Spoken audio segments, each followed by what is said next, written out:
आप सभी को प्रभु यीशु मसीह के मधुर प्रिय नाम में प्रेम नमस्कार। मैं पास्टर निशांत नंद आज के इस वचन के समय में आप सभी का स्वागत करता हूं और परमेश्वर पिता का धन्यवाद करता हूं कि प्रभु ने ये सुंदर अवसर हम सभी को फिर से प्रदान किया है कि हम लोग आज प्रभु के वचन को सुनने के लिए इकट्ठा हो पाए हैं।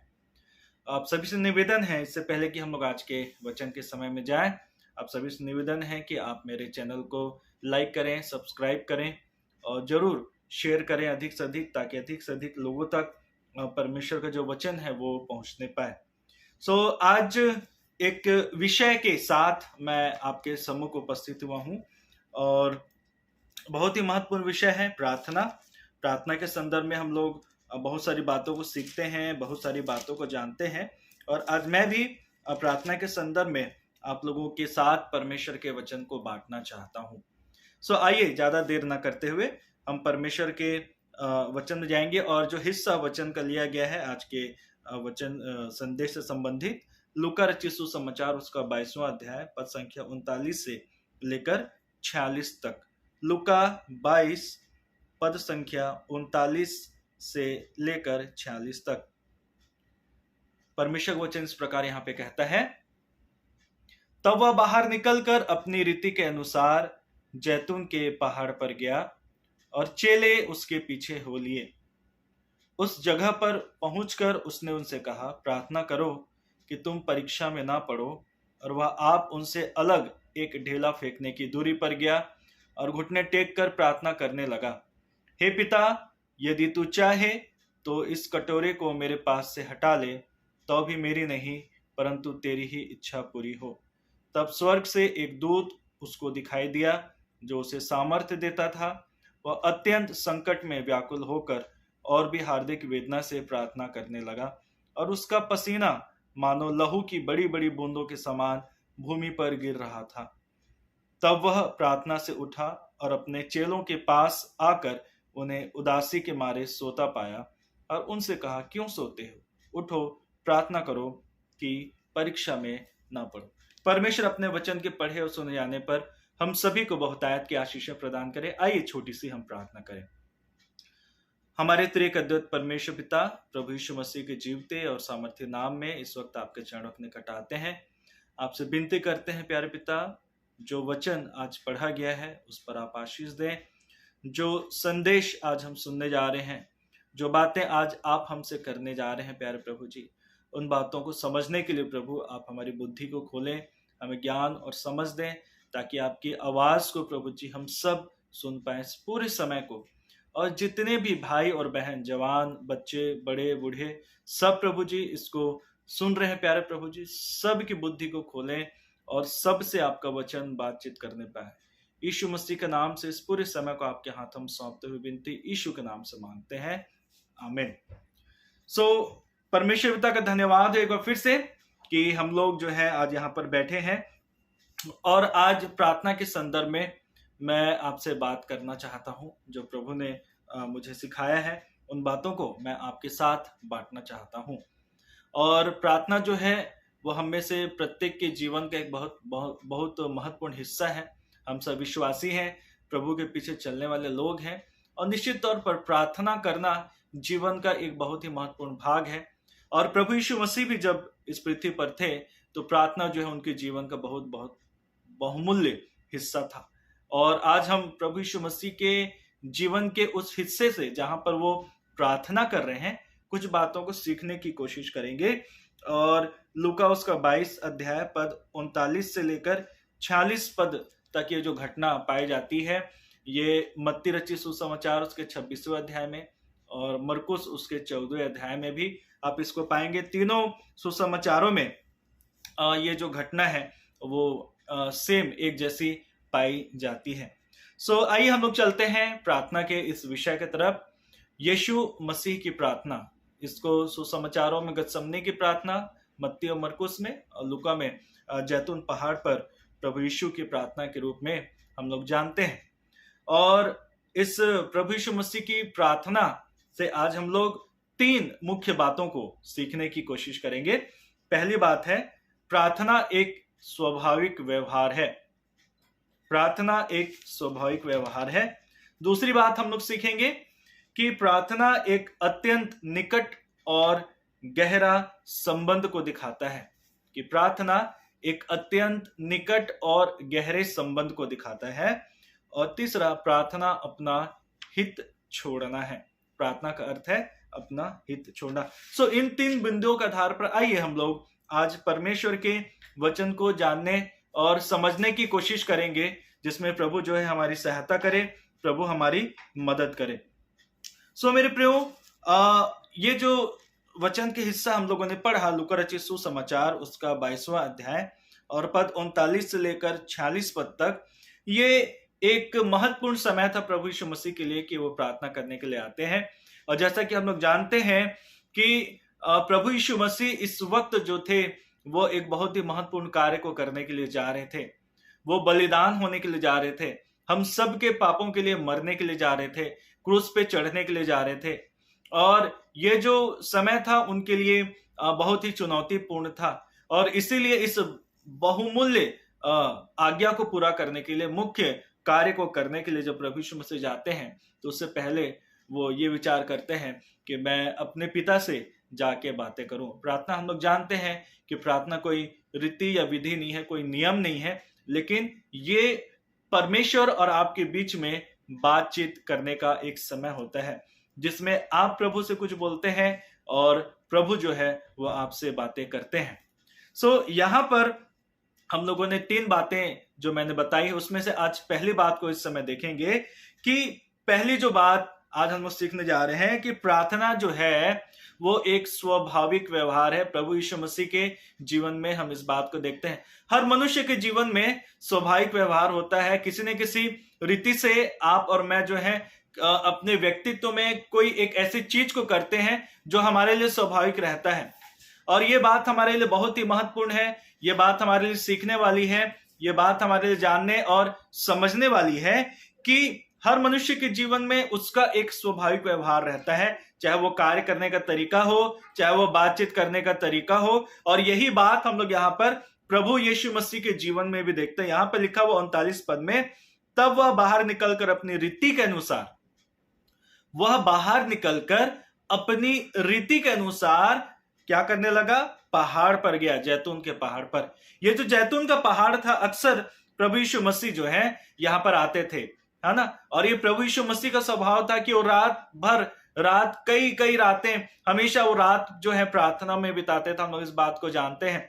और ये जैतून का पहाड़ जो है ये बहुत ही बड़ा पहाड़ है, और इसकी ढलान जो है बहुत सारे, आप देखते हैं पहाड़ के नीचे में जो ढलानें होती हैं, वहां पर ये जो घटनाएं हैं वो हो रही हैं। और ये जो यदि आप देखें तो गतसमनी का बाग भी जो था वो जैतून पहाड़ के पश्चिमी भाग में आपको दिखाई पड़ेगा। और प्रभु यीशु मसीह जो है इस स्थान पर हमेशा आते थे, और आज भी जो है, इसलिए नहीं कि प्रभु यीशु मसीह के सामने जो है कोई विशेष कार्य है। याद रखिएगा, ये एक स्वभाव था प्रभु यीशु मसीह का कि जब भी उनको मौका मिलता था वो परमेश्वर से बातें करते थे।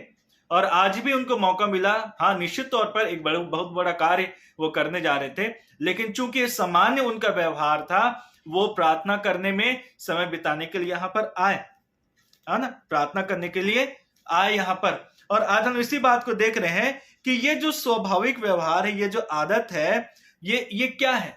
यदि आप ध्यान से देखेंगे तो आप इस बात को पाएंगे कि किसी भी कार्य को अभ्यास में बार बार लाना, ये हमारी आदत बन जाती है, और वही धीरे धीरे जो है वो हमारा स्वाभाविक व्यवहार बन जाता है। और जब आप किसी भी कार्य को बार बार करते हैं, उसका अभ्यास करते हैं, तो क्या है कि आपको उसके लिए सोचना नहीं पड़ता, है ना। एक उदाहरण मैं आपको दूंगा। आप में से अधिकतर लोग जो है वो ड्राइविंग करते होंगे, 2 पहिया वाहन को, 4 पहिया वाहन जो है कार होते हैं और बाइक्स होती है, उनको चलाते होंगे। और जो अच्छा खासा समय गुजार चुके हैं ड्राइविंग करते करते, आपको ये बात समझ में आएगी कि गियर बदलने के लिए आपको सोचना नहीं पड़ता, है ना। आपका मस्तिष्क जो है उसका इतना अधिक आदी हो गया है, उस कार्य को करते करते उसको इतना अभ्यास हो गया है कि वो आपके स्वभाव में ऐसा है कि जैसे भी परिस्थिति आप देखते हैं, तुरंत इमरजेंसी में भी आपको जहां पर ब्रेक लगाना है, जहां पे क्लच दबाना है, जहां पे गियर बदलना है, बिना सोचे 1 सेकंड के 100वें हिस्से में भी मतलब कि बहुत ही कम समय में आप और मैं जो है तुरंत रिएक्ट करते हैं। ऐसे और दूसरे क्षेत्रों से भी हम लोग उदाहरण ले सकते हैं कि कई ऐसे कार्य हैं जिसके लिए आपको सोचना नहीं पड़ता, लेकिन आप उन कार्यों को आसानी से कर सकते हैं। सिग्नेचर करने के लिए आपको सोचना नहीं पड़ता, लेकिन आप जो है उसको बिना ये के आराम से कर सकते हैं, है ना। अभ्यास, स्वाभाविक व्यवहार, और यही चीज जो है वो प्रभु यीशु मसीह के अंदर थी। और आज हम लोग सीख रहे हैं कि क्या हमारे अंदर है। परमेश्वर का वचन लूका उसके 21वें अध्याय के 26वें पद में इस बात को कहता है। परमेश्वर का वचन जो है यहाँ पर आपको और मेरे को सिखाता है कि बहुत सारी परेशानियां मनुष्य के जीवन में आएंगी, है ना। बहुत सारी समस्याएं जो है वो मनुष्य के जीवन में आएंगी, और परमेश्वर का जो वचन है वो इस बात को आपको और मेरे को समझाता है, इस बात को आपको और मुझे जो है सिखाता है कि आप और मैं जो है प्रार्थना में समय को गुजारते रहें। प्रभु यीशु मसीह ने कई बार इस बात को बताया कि हर समय क्या करते रहो, जागते रहो, और हर समय आत्मा में प्रार्थना करते रहो। इसीलिए जागते रहो और हर समय आत्मा में क्या करते रहो, प्रार्थना करते हो, परमेश्वर वचन सिखाता है। इफिसी उसके 6वें अध्याय के 18वें पद में भी परमेश्वर का वचन बोलता है, और हर समय और हर प्रकार से आत्मा में प्रार्थना और विनती करते रहो। ये एक आदत प्रभु ने आज्ञा दी है कि हर समय बिना सोचे, आपको सोचने की जरूरत नहीं पड़नी चाहिए, लेकिन वो आपकी आदत में ऐसा शुमार होना चाहिए कि आप जो है प्रार्थना करने के लिए तैयार रहते हैं। और लिखा हुआ है कि जागते रहो, कि सब पवित्र लोगों के लिए लगातार लगातार विनती किया करो। लगातार, ये लगातार करने वाली चीजें हैं। अभ्यास, ये आपके स्वाभाविक व्यवहार में आ जाना चाहिए कि हर समय आपको योजना बनाने की और सोचने की जरूरत ना पड़े।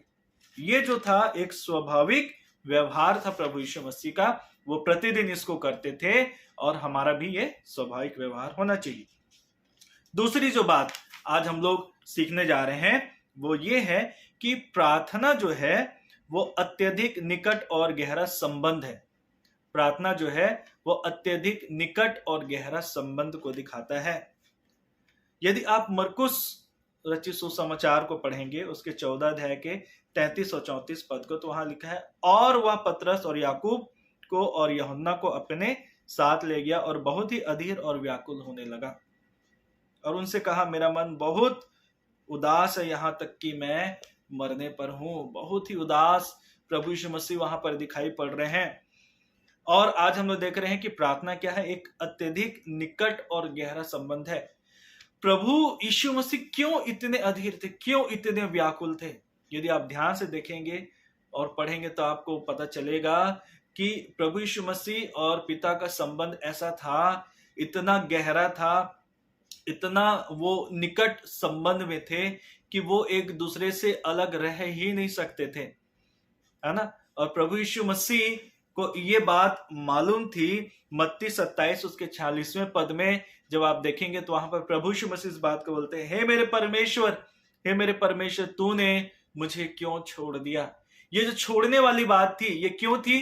क्योंकि पिता ने इस बात को देखा कि मनुष्य जाति का सारा पाप जो है वो प्रभु यीशु मसीह के ऊपर आया, और वो जो पवित्र परमेश्वर था, पवित्र व्यक्तित्व था, वो क्या हो गया? पापी हो गया। और परमेश्वर और पाप जो है दोनों एक जगह नहीं रह सकते। तो उस समय परमेश्वर ने क्या कर दिया? प्रभु यीशु मसीह को छोड़ दिया था। और ये तकलीफ जो थी वो प्रभु यीशु मसीह पहले से महसूस कर रहे थे, ये अधीर होना, व्याकुल होना। और हम देखते हैं कि वो इतने अधिक चिंतित थे, इतने अधिक वो परेशान थे और इतने अधिक तनाव में थे कि उनका जो लहू, जो उनका जो पसीना था वो लहू की बूंदों की भांति टपकने लगा। वहां पर लिखा हुआ है, इतना अधिक तनाव। निश्चित तौर पर एक मनुष्य होने के नाते उनके मन में बहुत सारी बातें चल रही थी, लेकिन उनके व्याकुलता के पीछे सबसे और भी कारण हो सकता है, लेकिन जो सबसे मुख्य कारण था कि मैं अपने पिता से अलग हो जाऊंगा, मैं कैसे करूंगा, क्या मैं ये बर्दाश्त कर पाऊंगा?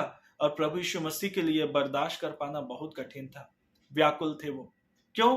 क्योंकि एक संबंध था, प्रार्थना की वजह से एक निकट और गहरा संबंध। आज हमारा संबंध परमेश्वर से कितना गहरा है? क्या हमारे अंदर अंदर व्याकुलता है कि हम प्रभु से मिल पाएंगे, प्रभु के साथ समय गुजार पाएंगे कि नहीं पाएंगे? मेरे प्रियो, कई बार हमारे जीवन में ऐसी बातें आती हैं कि समय गुजर जाता है लेकिन प्रभु से बात करने का हमारे पास समय नहीं रहता, वक्त नहीं रहता। आज हम यदि सच में प्रभु से प्रेम करना चाहते हैं तो ये जो व्याकुलता है वो हमारे अंदर होनी चाहिए, है ना। यूहन्ना 15वें अध्याय उसके 5वें पद में इसी कारण प्रभु अपने चेलों को समझाते हैं, अपने लोगों से कहते हैं कि तुम मुझसे अलग होकर कुछ भी नहीं कर सकते। तुम मुझ में जुड़े हुए हो, तुमको मुझ में जुड़े हुए होना चाहिए। और जैसे पिता के साथ प्रभु यीशु का संबंध था वैसा ही संबंध उसने अपने लोगों के साथ रखा। वो अलग नहीं रह सकता, है ना। और वही चीज वो आपके और मेरे जीवन में देखता है। जैसा त्रिएक परमेश्वर के बीच में जो प्रेम हम लोग देखते हैं, है ना, पिता पुत्र पवित्र आत्मा के बीच में जो प्रेम है, वही प्रेम परमेश्वर और मनुष्य जाति के बीच में है। यिर्मयाह उसके पहले अध्याय के 16 पद में लिखा हुआ है, उनकी सारी बुराई के कारण मैं उन पर दंड की आज्ञा दूंगा। क्यों दंड की आज्ञा दूंगा? क्योंकि उन्होंने मुझे त्याग कर दूसरी देवताओं के लिए धूप जलाया, है ना। यहां पर परमेश्वर जो है वो लोगों के लिए चिंतित है, लोगों के लिए परेशान है, और वो इस बात को कह रहे हैं कि तुम मुझसे अलग होके कुछ नहीं कर सकते, है ना। और परमेश्वर ने इस बात को भी कहा कि मैं तुम्हारा परमेश्वर हूं, तुम मुझसे प्रेम रखोगे, मैं तुमसे प्रेम रखूंगा, और मैं कतई इस बात को बर्दाश्त नहीं कर सकता कि तुम मुझे छोड़ के और किसी दूसरे देवी या देवता या किसी भी चीज की तरफ जाओ और तुम मेरे प्रति अपने प्रेम को कम कर दो। इसी कारण परमेश्वर बोल रहा है कि मैं क्या करूंगा, मैं जो हूं उनके जीवन में उनको दंड दूंगा। यिर्मयाह 9 उसका 24 पद कहता है, परंतु जो घमंड करे वह इस बात पर घमंड करे कि मुझे जानता है और मुझे समझता है। मुझे जानता है मतलब कि परमेश्वर कौन है? परमेश्वर प्रेम है, प्रेम करने वाला है। परमेश्वर आपसे मुझसे प्रेम करता है, वो आपसे मुझसे जुड़ा हुआ है, वो आपको मेरे को छोड़ नहीं सकता, वो आपको मेरे को त्याग नहीं सकता। आपसे मुझसे अलग होना परमेश्वर को बर्दाश्त नहीं है। इसी का निर्गमन 20 अध्याय के 5 पद में, है ना, और 34 अध्याय के 14 पद में, इन दोनों पदों में यदि आप देखेंगे तो पाएंगे कि परमेश्वर बोलता है कि मैं जलन रखने वाला परमेश्वर हूं।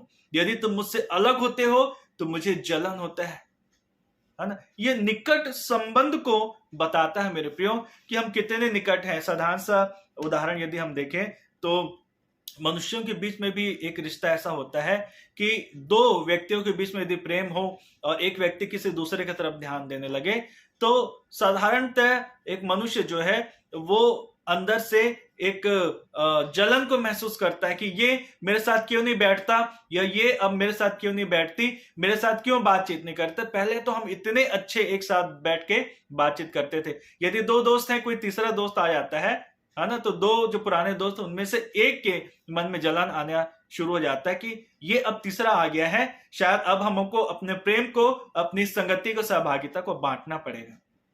निकट संबंध, गहरा संबंध प्रभु का पिता के साथ था।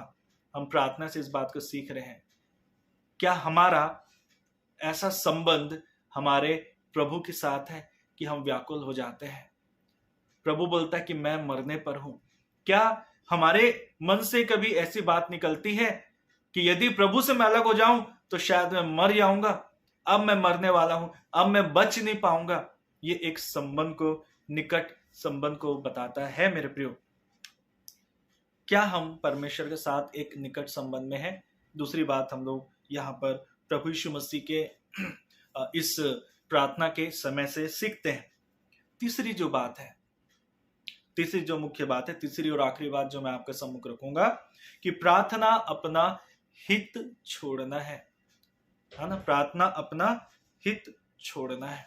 मरकुस रचित सुसमाचार उसका 14 अध्याय और उसका 35 और 36 वहां पर यदि पढ़ेंगे तो लिखा हुआ है, और वह भूमि पर गिरकर प्रार्थना करने लगा कि यदि हो सके तो यह घड़ी मुझ पर से टल जाए, यह घड़ी मुझ पर से टल जाए। एक बहुत ही बड़ी समस्या में प्रभु यीशु मसीह वहां पे थे।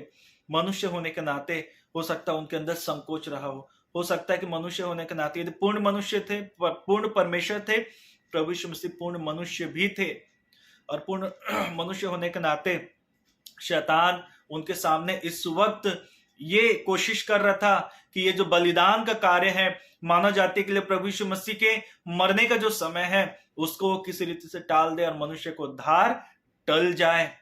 ये एक छोटी मोटी बात नहीं है। यहां पर प्रभु यीशु मसीह बोल रहे हैं कि हे पिता, यदि हो सके तो क्या हो, यह कटोरा, ये जो घड़ी है ये टल जाए, ये इसका सामना मुझे ना करना पड़े, है ना, टल जाए।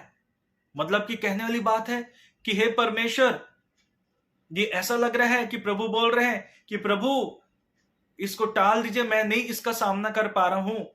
एक तरह से ऐसा लग रहा है कि प्रभु जो है मनुष्य होने के नाते इस बात को महसूस कर रहे हैं और उनके सामने बातें आ रही हैं कि शायद मनुष्य का उद्धार अब नहीं हो पाएगा, है ना। यदि हम लोग इस बात को देखने की कोशिश करें तो ऐसा लग रहा है कि शायद कहीं प्रभु यीशु मसीह के सामने ये बातें तो नहीं आ गई थी कि अब मैं इसको नहीं झेल पाऊंगा, ये समस्या मेरे लिए इतनी विकट है, प्रभु टल जाइए।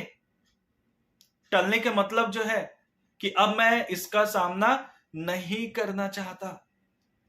ये बात हम लोग देख रहे हैं कि शैतान जो है वो प्रभु यीशु मसीह के मन में इन बातों को डाल रहा है। एक मनुष्य होने के नाते शैतान का सामना, शैतान के विचारों का सामना प्रभु यीशु मसीह कर रहे हैं। मेरे प्रियो, हम भी शैतान के विचारों का सामना करते हैं, शैतान की योजनाएं हमारे सामने आती हैं, शैतान के जो प्रस्ताव हैं वो हमारे सामने आते हैं। शैतान का प्रस्ताव प्रभु यीशु मसीह के सामने भी आया था कि यदि तू झुक कर मुझे दंडवत करे तो मैं ये सारा संसार जो है तुझे दे दूंगा। प्रभु ने उसका सटीक उत्तर दिया कि तू अपने प्रभु और अपने परमेश्वर को ही दंडवत कर, क्योंकि मैं तेरा परमेश्वर हूं, मैं तुझे दंडवत नहीं करूंगा। और यहां पर ये जो हित कि ये कटोरा टल जाए, ये एक मनुष्य का हित यहां पर दिखाई पड़ रहा है। लेकिन उसके बाद यह जो मनुष्य है जो स्वयं परमेश्वर थे वो कहते हैं, हे पिता, आपसे तो सब कुछ हो सकता है, तो ये क्यों नहीं हो सकता? क्या इसका कोई दूसरा उपाय नहीं निकल सकता? निश्चित तौर पर परमेश्वर से सब कुछ हो सकता है, तो क्या इसका दूसरा उपाय नहीं निकल सकता? प्रभु, इस कटोरे को मेरे पास से हटा ले। अपना हित यहां पर आज हमारा भी हित होता है मेरे प्रियो कि प्रभु मुझे ये चाहिए, प्रभु मेरी ये जरूरत है, प्रभु मेरी ये आवश्यकता है, मेरे पास नौकरी नहीं है, मेरे पास ये बीमारी है, मेरे पास पैसे की कमी है, और मेरी ये आवश्यकता है, मेरे बेटे की ये आवश्यकता है। हमारे परिवार में हम लोग जब प्रार्थना करते हैं तो कई बार मैं की जो प्रार्थना है वो दिखाई पड़ती। यहां पर भी प्रभु यीशु मसीह की एक मैं की प्रार्थना दिखाई पड़ रही है। हम भी बोलते हैं कि प्रभु हमारी आवश्यकता है, उपवास करते हैं, प्रार्थना करते हैं, लेकिन दूसरे पक्ष को हम लोग यहां पर नहीं देख पाते। यहां पर प्रभु यीशु मसीह क्या बोल रहे हैं? तो भी जैसा मैं चाहता हूं। ये सब बातें प्रभु की इच्छा थी एक मनुष्य होने के नाते, ये कमजोरी को दिखा रही हैं। परमेश्वर पिता का धन्यवाद हो कि हमारा परमेश्वर जब इस मनुष्य के रूप में आया तो हर प्रकार की कमजोरी का उसने सामना किया और उसके ऊपर उसने विजय को पाया है। मेरे प्रिय, ये प्रभु की चाहत थी जो हम लोग यहां पर देख रहे हैं उसकी प्रार्थना में। लेकिन प्रभु बोल रहे हैं, तो भी जैसा मैं चाहता हूं। मैंने अभी जो बोला कि ये कटोरा टल जाए, मैंने बोला कि प्रभु तुझसे तो सब कुछ हो सकता, तो ये क्यों नहीं हो सकता? जैसा मैं चाहता हूं वैसा नहीं, लेकिन हे पिता, जैसा तू चाहता है वैसा ही हो, वैसा ही हो, है ना। ये क्या दिखाता है? ये जो वाक्य है, जैसा तू चाहता, ये एक आदर को दिखा रहा है। एक व्यक्ति, प्रभु यीशु मसीह अपने पिता का क्या करते थे? आदर करते थे। इसी कारण वो इस बात को बोल रहे हैं, हे पिता, यदि हो सके तो। उसने दबाव नहीं डाला, वो स्वयं त्रिएकता का एक भाग था, वो स्वयं पुत्र परमेश्वर था, लेकिन उसने आदर करने की वजह से अपने पिता का आदर करने की वजह से इस बात को कहा, यदि हो सके तो, है ना। मलाकी उसके दूसरे अध्याय के दूसरे पद में हम लोग देखते हैं, यहां पे लिखा, यदि तुम इसे ना सुनो, परमेश्वर बोलता है, यदि तुम मेरी बातों को ना सुनो और मन लगाकर मेरे नाम का आदर ना करो। प्रभु यीशु मसीह भी परमेश्वर की बातों को सुन रहे थे और उसके नाम का प्रभु जो है आदर करते थे। यदि मेरे नाम का आदर ना करो तो उस सेनाओं का यहोवा कहता कि मैं तुमको क्या दूंगा, श्राप दूंगा। और उसके आगे यही बातें नहीं रुकती, लिखा, और जो वस्तुएं मेरी आशीष से तुम्हें मिली हैं उन पर मेरा श्राप पड़ेगा। जो चीजें मेरी आशीष से, आज हमारे जीवन में प्रभु की आशीषों की कमी नहीं है। परमेश्वर ने बहुत सारी आशीषों को, हो सकता है मेरे प्रियो आज आपके जीवन में, आप जो सुन रहे हैं इस वचन को इस समय, आपके जीवन में बहुत सारी आशीषें एक विश्वासी के रूप में प्रभु ने दी हैं। लेकिन यदि हम कहीं पर उसके नाम का आदर करने में चूक रहे हैं, उसका आदर करने में चूक रहे हैं, तो जो बातें हमारे लिए आशीषित हैं वही बातें हमारे लिए श्राप का कारण बनने शुरू हो जाएंगी। ये कोई छोटी मोटी बात नहीं है। प्रार्थना में प्रभु यीशु मसीह ने परमेश्वर का आदर करना नहीं छोड़ा। ये जो आदर है वो जब गहरा रिश्ता होता है मनुष्य के बीच में तो कई बार प्रेम दिखाई पड़ता, आदर नहीं दिखाई पड़ता। और हम कई बार जैसे चाहते हैं वैसे हम जिससे प्रेम करते हैं वैसे उससे बर्ताव करते हैं। लेकिन प्रभु के साथ ऐसा नहीं है। अपने आदर को बनाए रखिए कि वो सर्वशक्तिमान परमेश्वर है, वो निराकार परमेश्वर है, बुद्धिमान परमेश्वर है। उसके जैसे सामर्थ, उसके जैसा ऐश्वर्य, उसका जो वैभव है वैसा कोई परमेश्वर नहीं है। हम चाहे कितने भी निकट संबंध में रहें, प्रेम हम करते हैं, हमारा आदर कभी खत्म नहीं होना चाहिए मेरे प्रियो। यहां पर परमेश्वर वचन बोल रहा है कि जो वस्तुएं मेरी आशीष से तुम्हें मिली, यदि तुम मेरे नाम का आदर नहीं करोगे तो उन पर मेरा श्राप पड़ेगा। दूसरी बात हम लोग इस तीसरे भाग से हम लोग सीख रहे हैं कि यह वाक्य परमेश्वर के प्रति समर्पण को दिखाता है। प्रभु यीशु मसीह पूर्ण रूप से समर्पित थे, इसी कारण वो इस बात को बोल रहे हैं कि मेरी इच्छा, मेरी जो चाहत है मेरे अंदर है पिता, ये मेरी इच्छा है, मुझे लगता है कि ऐसा होना चाहिए, लेकिन फिर भी मैं तेरे लिए समर्पित हूं। इस कारण वो बोलते हैं तो भी मेरी इच्छा नहीं लेकिन तेरी इच्छा पूरी हो। प्रकाशित वाक्य तीसरे अध्याय के दूसरे पद में लिखा है, जागृत हो और उन वस्तुओं को जो बाकी रह गई हैं, जो बची हैं और जो मिटने पर है उन्हें क्या कर, दृढ़ कर। परमेश्वर ने बहुत सारी जिम्मेदारियां आपको दी हैं। हे मेरे भाई, हे मेरे बहन, आप हो सकता है जवान हो, है ना, हो सकता है आपने प्रभु के पीछे चलने का निर्णय लिया है, हो सकता है आप प्रभु के पीछे चल रहे हैं। परमेश्वर का वचन बोल रहा है क्या आप समर्पित हैं? जागृत हो जाएं और उन वस्तुओं को जो बाकी रह गई हैं और जो मिटने पर हैं, जो जिम्मेदारी हो सकता है परमेश्वर ने दिया है उसमें कुछ कमी रह गई है, उनको दृढ़ करिए, क्योंकि मैंने तेरे किसी काम को अपने परमेश्वर के निकट पूरा नहीं पाया। समर्पण हमारे जीवन में, क्या हम इस बात के लिए तैयार हैं? हम समर्पित हैं? प्रार्थना जो है वो समर्पण को दिखाता है, परमेश्वर प्रति आदर को भी वो दिखाता है। क्या हम समर्पित हैं? और इसी के तीसरे बिंदु के तीसरे भाग में यहां पर लिखा हुआ है कि यीशु का खुद का हित या आवश्यकता जो थी उस समय वो उसके लिए मायने नहीं रखती थी, लेकिन क्या चीज मायने रखती थी? पिता की आज्ञा, बेटा तेरे को बलिदान होना है इन लोगों के लिए। तू जो स्वयं परमेश्वर है लेकिन तेरे को बलिदान होना है अपनी सृष्टि के लिए, जिसकी रचना तूने की है उसके लिए तुझे बलिदान होना है। ये चीजें जो हैं कैसे प्रभु ने किया? एक तरफ उसकी चाहत थी, एक तरफ परमेश्वर की चाहत थी। आज जब हम प्रार्थना करते हैं हमारी चाहतों की लिस्ट बहुत लंबी रहती है ना, लेकिन परमेश्वर की चाहत का क्या? कैसे प्रभु ने निर्णय लिया, है ना? प्रभु ने बुद्धि और समझ का इस्तेमाल किया, है ना। अय्यूब 28 और 28 को यदि पढ़ेंगे तो वहां पे लिखा, तब उसने मनुष्य से कहा, देख प्रभु का भय मानना यही बुद्धि है और बुराई से दूर रहना, यही समझ है। यदि हमारे जीवन में प्रभु का भय और बुराई से दूरी बनी हुई है मेरे प्रियो, याद रखिएगा, हमारे सामने हमारी चाहत, शैतान का प्रस्ताव, हमारी इच्छा जरूर होगी, लेकिन प्रभु का भय और बुराई से दूर रहने की आदत हमें इस बात के लिए मजबूती प्रदान करेगी कि हम अपनी चाहत को किनारे रख के प्रभु यीशु मसीह के समान इस बात को बोल पाए कि तो भी मेरी इच्छा नहीं पिता, ये मेरी चाहत है, मैं जो चाहता हूं वो ना हो, लेकिन प्रभु आप जो चाहते हैं वो हो।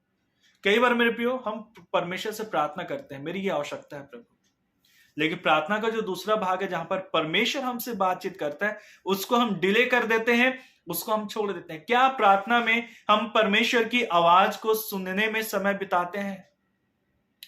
प्रभु समय बिताते थे, इसी कारण वो इच्छा को महसूस कर पाते थे, सुन पाते थे, जान पाते थे।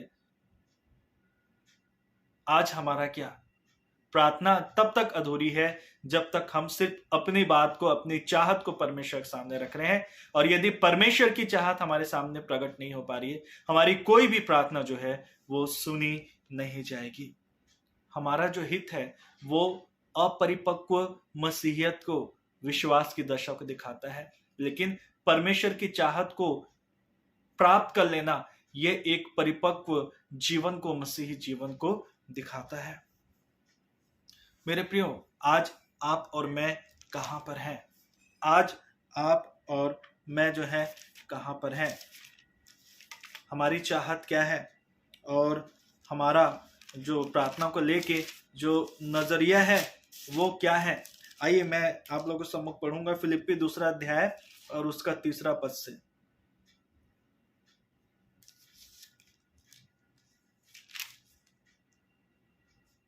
सातवें पद को मैं पढ़ूंगा। यहाँ पर प्रभु यीशु मसीह इस बात को कहते हैं, फिलिप्पी उसका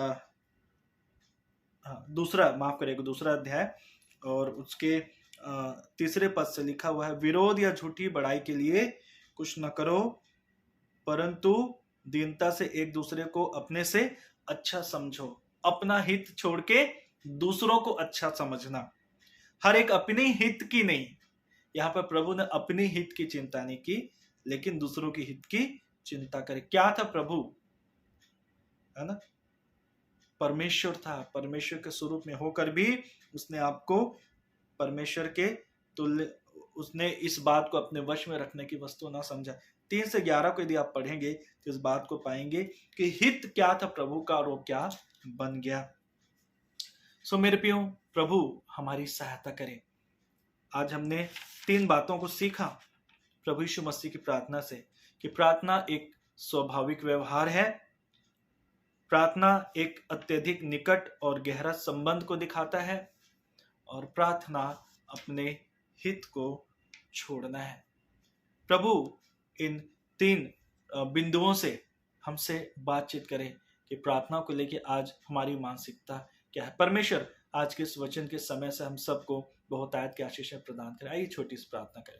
प्यारे प्रभु जी, यीशु के नाम से आज हमने आपके प्रार्थना के जीवन से 3 बातों को सीखा है। प्यारे प्रभु जी, पवित्र आत्मा, आप जो हमारे परमेश्वर हैं, आप जो हमारे शिक्षक हैं, हमारी सहायता करिए ताकि प्रार्थना जो हमारा स्वाभाविक व्यवहार है, हम इन बातों को हमेशा ध्यान में रखते हुए इस व्यवहार को आपके साथ करें और अधिक परिपक्व होकर प्रभु जी आपके काम में आने वाले हो सके। इस पूरे समय को आपके हाथों में यीशु के नाम से सौंपते हैं और ये बिनती यीशु मसीह के जीवते और सामर्थ्य नाम से मांग लेते हैं। सुनकर ग्रहण कर लें, आमीन। सो आप सभी को बहुत बहुत धन्यवाद आज के इस वचन के समय में भाग लेने के लिए। यह वचन का समय आप सबके लिए आशीष का कारण हो। फिर से मैं आपसे निवेदन करूंगा, जरूर आप मेरे चैनल को लाइक करें, शेयर करें, सब्सक्राइब करें, अधिक से अधिक लोगों तक पहुंचाएं ताकि परमेश्वर का वचन जो है और फैलता जाए और हम सब एक दूसरे के लिए आशीष का कारण हो। सुरक्षित रहिए, प्रभु में बने रहिए, एक दूसरे के लिए प्रार्थना करते रहिए। प्रभु आप सबको बहुत आयत की आशीष दे। प्रभु को महिमा मिले।